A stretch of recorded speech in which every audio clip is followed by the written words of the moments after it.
It's also connected to Kohinoor diamond. Ready for the story? Come, let's go.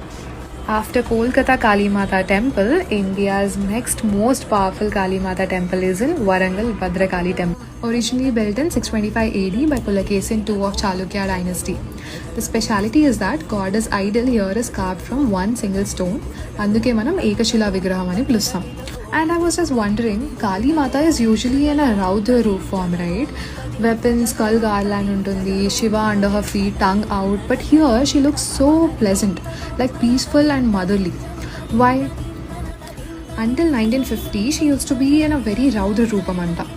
And then Ganesha Shastri performed powerful rituals and then renovated the temple, and he also wrote the Amruta Bijalu on her tongue and transformed her from